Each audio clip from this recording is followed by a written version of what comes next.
Welcome है आपका अपने परिवार यूट्यूब चैनल प्रदीप एकेडमी में। मैं प्रदीप वेलकम करता हूँ आप सभी का। आई होप आप सभी अच्छे होंगे। तो आज हम अपने चैप्टर 5 के सीक्वेंस में कल हमने कॉन्सेप्ट बेसिक कॉन्सेप्ट बताया सीक्वेंस क्या है, how to identify AP series. तो आज हम उसी सीक्वेंस पर अब एक्सरसाइज करेंगे, एक्सरसाइज 5.1। उसमें क्वेश्चन 1 में वर्ड्स प्रॉब्लम है, तो वर्ड्स प्रॉब्लम बाद में कवर करेंगे कि सारे वर्ड्स प्रॉब्लम एक साथ एवरी चैप्टर एक्सरसाइज के 5.1, 5.2, 5.3 सभी में थोड़े थोड़े वर्ड्स प्रॉब्लम दे रखे हैं, 2-3 उनको एक साथ कवर करेंगे। उससे पहले हमने जितने भी कॉन्सेप्ट्स पढ़े हैं, एपी क्या है, एपी सीक्वेंस क्या है, सीरीज क्या होती है, इन सब में टर्म्स कैसे पता करते हैं, तो उनके बेसिस पर क्वेश्चन 2 से स्टार्ट करेंगे। तो आपके पास क्वेश्चन 2 दे रखा है कि राइट फर्स्ट 4 टर्म्स, यानी इस एपी के 4 टर्म लिखने हैं। तो आप जानते हैं कि एपी सीरीज क्या होती है, ए प्लस बी, ए प्लस 2d, ए प्लस 3d, ये आपका एपी सीरीज होता है। यस्टरडे हमने डिस्कस कर लिया था। अब आप अगर वैल्यू पुट करते कह रहे हैं कि a इक्वल 10, तो पहली सीरीज क्या हुई, अगर a और d दिया है तो पहला a आया, 10 और 10 20, 10 और यहाँ 10 रखेंगे तो 10 टू द 20 और 10 30, और यहाँ क्या हो जाएगा सिमिलरली 40। तो अगर a और d आपके 10 है, a और d दोनों 10 है, तो आपका सीरीज होगा एपी सीरीज 10, 20, 30, 40। आप चेक कर सकते हैं ये एपी है क्योंकि सभी में कॉमन डिफरेंस क्या है, एक सिमिलर है, सेम है, वो है 10। ओके, अब हम करते हैं दूसरा। देखिए फर्स्ट टर्म a, तो a इक्वल कितना -1। दूसरा है a प्लस d, यहां पर रखिए a की वैल्यू -1 प्लस 1/2, एलसीएम लेके सॉल्व करेंगे तो -1/2 आएगा। फिर आएगा a प्लस 2d, 2 और d की वैल्यू 1/2, देखो 2 2 कट गया, और a की वैल्यू कितनी -1 प्लस 1, तो क्या हो गया 0 हो गया। क्लियर। इसी तरह तीसरा निकाल लीजिए आप, तो a प्लस 0 के बाद आ जाएगा आपका -1/2 है। तो यहां देखिए a की वैल्यू माइनस, तो फर्स्ट टर्म a का क्या हुआ -1, सेकंड क्या हुआ -1 में इतना ऐड कर दीजिए, जैसे आप ऐड करेंगे एलसीएम लेके -2 बाय -1/2, फिर यहां देखिए ये 0 हो गया। ऐसे a प्लस 3d कर लीजिए, तो 3 मल्टीप्लाई d की वैल्यू 1/2, और यहां क्या रखते हैं -1, तो ये सॉल्व करो 3/2 और ये निकल जाएगा तो -1/2। क्लियर। तो इस तरीके से आपके टर्म्स आ गए। सिमिलरली यहां पर मैंने ऑल पार्ट्स नहीं लिया है क्योंकि कुछ एक दो आपको वर्क कर लेना, और यहां मैं आपको समझा दे रहा हूं रैंडम जिसमें बच्चों को प्रॉब्लम होती है। a तो -1.25, आपका दूसरा टर्म होगा a प्लस d, मैंने ट्रिक बताया था, जब सेकंड लेना है तो यहां पर 1 लेते हैं, तो a प्लस 1d, a की वैल्यू -1.25 और d की वैल्यू है -0.25। अब आप देखो ये दोनों लाइक साइन ऐड हो जाएंगे, 5 5 0, 2 2 4 और 8 5 1 -2.5। इसी तरह दूसरा है a प्लस 2d, थर्ड वाले में आएंगे फर्स्ट सेकंड थर्ड, a की वैल्यू -1.25 प्लस 2, d की वैल्यू है 0. माइनस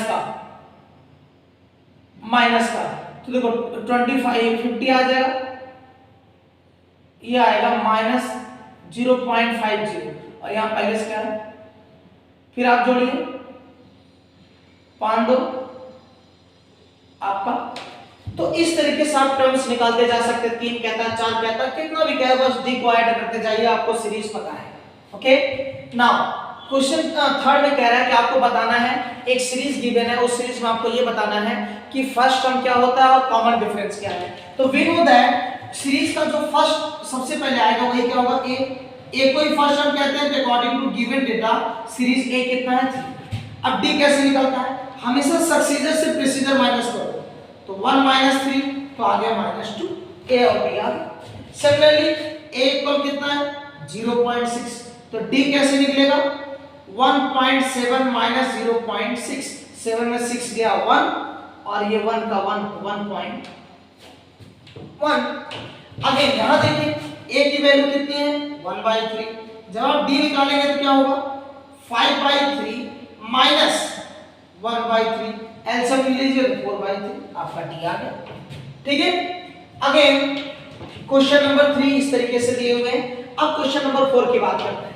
क्वेश्चन नंबर 4 में आपसे कह रहा है कि आपको पता करना है, पहला तो चेक करना है कौन एपी सीरीज में है और कौन नहीं है, फिर अगर एपी सीरीज में जो होगा तो उसके नेक्स्ट टर्म्स लिखने हैं। तो चलो कैसे चेक करेंगे, d1 कैसे निकालेंगे 4 - 2 कितना आ गया 2, d2 कैसे निकलेगा 6 - 4 = 2, तो आपका d1 और d2 इक्वल है ना, इसका मतलब ये क्या है इन एपी, ये एपी में है। अगर एपी में तो कह रहा है इसका आगे और टर्म्स लिखो। तो यहां देखो कितने टर्म्स गिवन है दोस्त, 1 2 3 4, तो आपको निकालना a5। तो ट्रिक क्या बताया था, अगर 5 दे रहा है तो यहां 4 डी कर दो। अब a की वैल्यू आपके पास कितनी है 2, और प्लस 4 और d कितना है 2, तो 2 मल्टीप्लाई 2, तो कितना आ गया 6, 2 2 जा 4 2 6, a6 कहेगा तो a प्लस 5d लिखेंगे। a की वैल्यू कितनी है 2 प्लस 5 मल्टीप्लाई d, d की वैल्यू कितनी है 2, तो 5 टू 10 और 2 12। तो चेक करो यहाँ पे वैसे भी आप सीक्वेंस चेक करो, यहाँ 2 और 2 4, 2 ऐड कर रहा है 6 2 8, फिर अगला क्या आएगा, यहाँ गलत हो रहा है क्या, देख चेक कर लेते, 4 में हो गया 2 2 दूना 4 4 2 6, 1 2 3 4, हम पांचवा निकाल रहे हैं ना, तो पांचवा गलत नहीं होना चाहिए। 4 माइनस 2 2 आया, 6 माइनस 4 2 आया, 8 में से गया 2, तो ठीक है 2 और 2, 5 निकालेंगे तो ये प्लस 4d, तो a की वैल्यू 2। अच्छा यहाँ गलती हो गई बच्चे, यहाँ 4 था ना, देखो 4 into d, तो 4 2 जा 8 और 2 10। इसी तरह देखो 2 5 जा 10 और 12। अब चेक कर लीजिए, 2 और 2 ऐड कर दिया, 4 4 में 2 जोड़ो, 6 6 में 2 जोड़ो, d ऐड होता जाएगा, 10 10 के बाद 12, अगला आएगा 14। चेक करो a7, तो a प्लस 6d, अब a की value 2 first term, 6 multiply d की वैल्यू 2, तो 6 2 जा 12, बॉड मास क्या था, पहले मल्टीप्लाई फिर ऐड करो 14 आ गया। तो इस तरीके से आपको कह रहा है कि गिवन सीरीज में a और d बताइए, और अगर वो एपी में है तो आप उसके 4 टर्म लिखो। तो पहले एपी चेक करना था। सिमिलरली यहां d1 देखिए, इसमें से इसको माइनस करिए, 0.22 माइनस 0.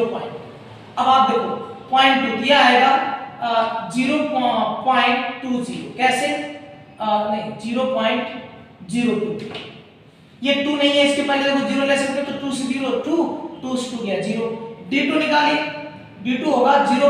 इसमें से इसको माइनस करेंगे 2 2 2 माइनस 0.22, तो देखिए ये आएगा 2, और यहाँ कितने जीरो आएंगे, अब 2। अब ये क्या हो रहा है, ये दोनों इक्वल नहीं है। अगर ये d1 और d2 इक्वल नहीं हुए मींस ये एपी में नहीं है, not in AP, not in AP, AP में नहीं है। क्लियर। अगेन यहां आइए, d1 कैसा होगा, इतना माइनस इतना, तो 3 प्लस √2 माइनस 3 3 कट गया, वैल्यू कितनी है। सिमिलरली d2 देख लीजिए, d2 होगा इतना माइनस इतना, तो देखो ये कट जाएगा, आपका बचेगा 2√2 माइनस √2, तो ये बचेगा बेटा 1√2 यानी √2। ये दोनों इक्वल है d1 d2, इसलिए एपी में है। d1 d2 क्या हुआ, इक्वल हुआ।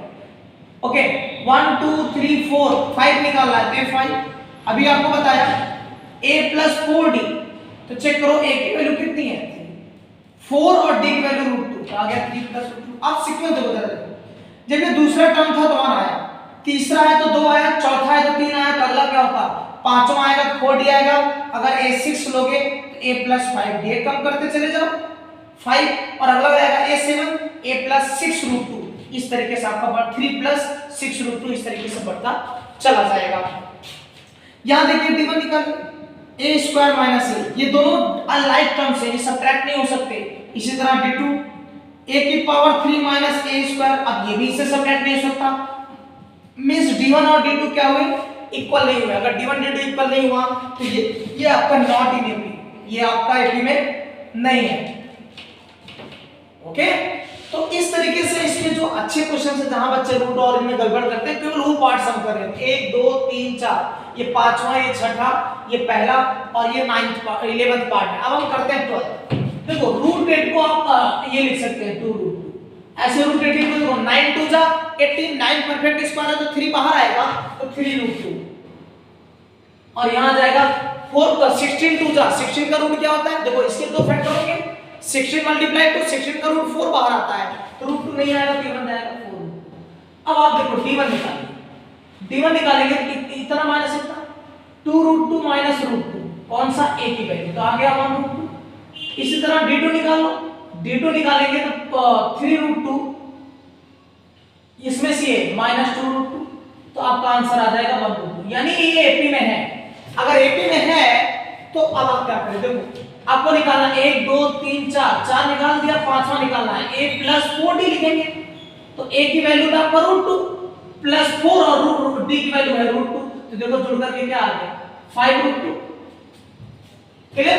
क्या आ जाएगा 5√2। अगर ये आंसर ना मैच करे तो मैं बताता हूं जो नंबर बाहर है वो कितनी बार रूट के अंदर रहा होगा, 2 बार। तो 5 का 2 बार अंदर कर दो, 25 दूना 50, या फिर √50 मैच होगा। ओके, इसी तरह आपसे कहता है a6, तो a6 लिखेंगे a + 5d, a की वैल्यू √2 और प्लस 5 और d की वैल्यू है √2, तो ये ऐड होकर के आ गया 6√2।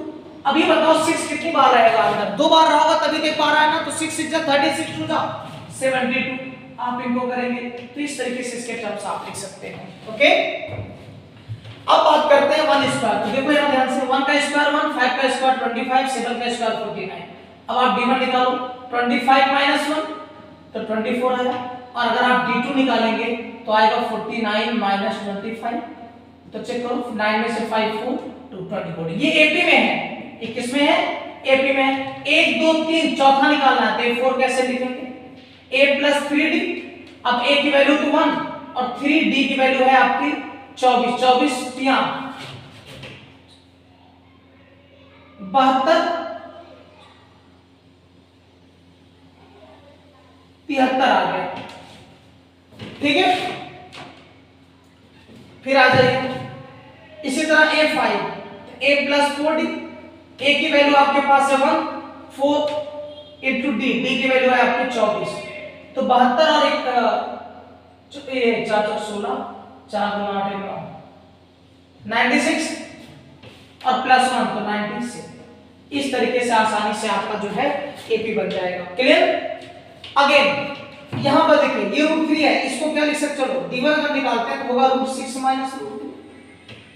ये माइनस नहीं होने वाला है। अगर बहुत ज्यादा कर सकते हैं इसको सॉल्व, देखो √2 × √3 लिख सकते हैं, और ये -√3।